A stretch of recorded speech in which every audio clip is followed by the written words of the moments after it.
It was a typical Tuesday afternoon when Laura, a single mother of two, stepped out of her small apartment to her car.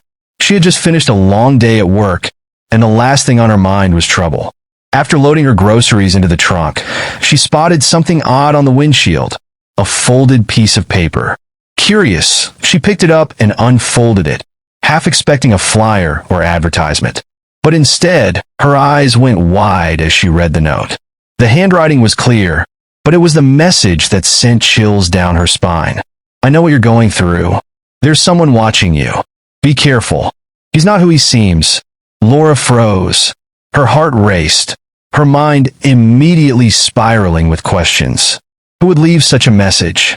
What did it mean? Is it a prank? Or was there a deeper meaning behind it? She glanced around the parking lot, but everything seemed normal.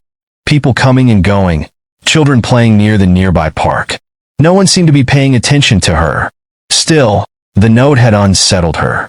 She folded it back up and shoved it into her purse, trying to dismiss the growing unease in her gut.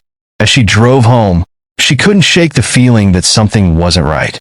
That evening, as Laura settled into her modest apartment, she tried to go about her evening routine, preparing dinner for her two young children, Olivia and Max, and trying to keep the chaos of motherhood at bay.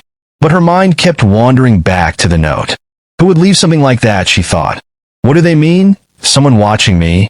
Later that night, as Laura tucked Olivia into bed, she noticed something strange.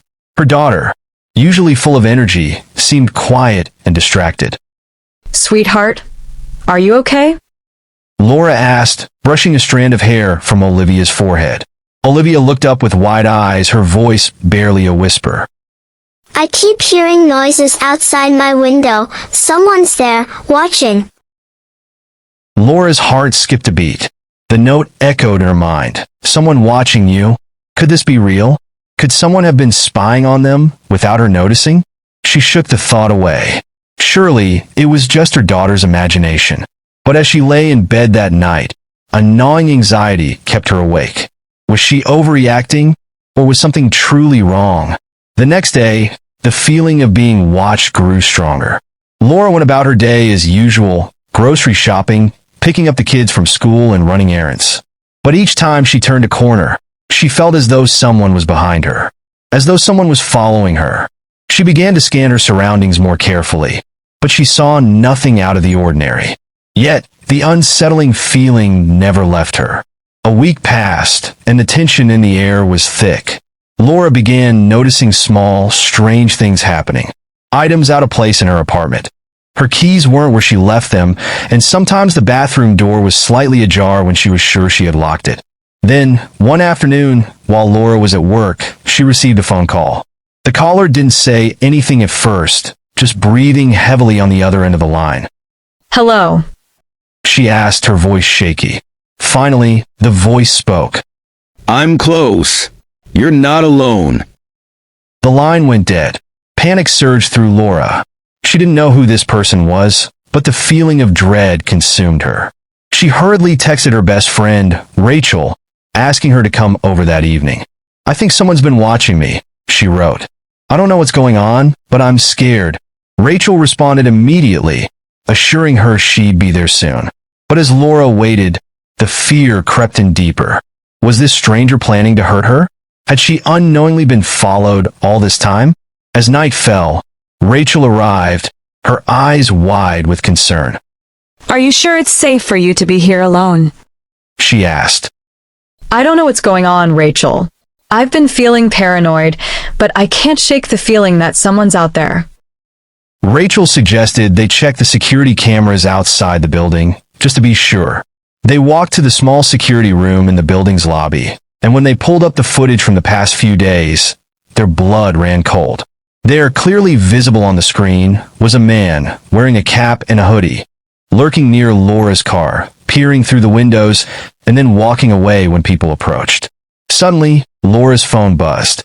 She checked it, and her stomach dropped. It was another message, this time from an unknown number.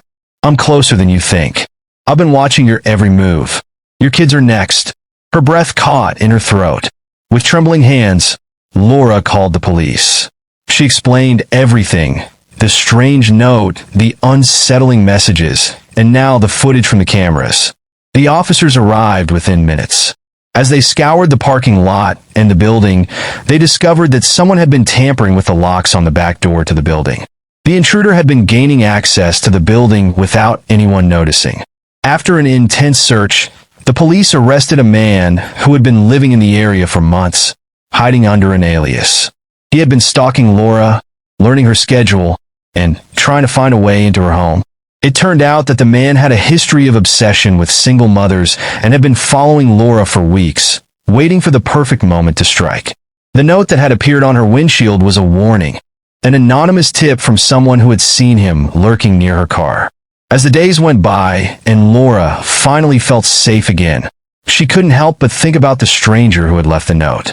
If it hadn't been for that simple message, she may not have realized the danger she was in until it was too late. For Laura, the whole experience was a reminder that sometimes the universe sends unexpected signs, and it's up to us to listen. That note, mysterious and chilling as it was, saved her life. She would never take her safety for granted again. As life returned to normal, Laura knew one thing for sure. She was never alone. Not anymore.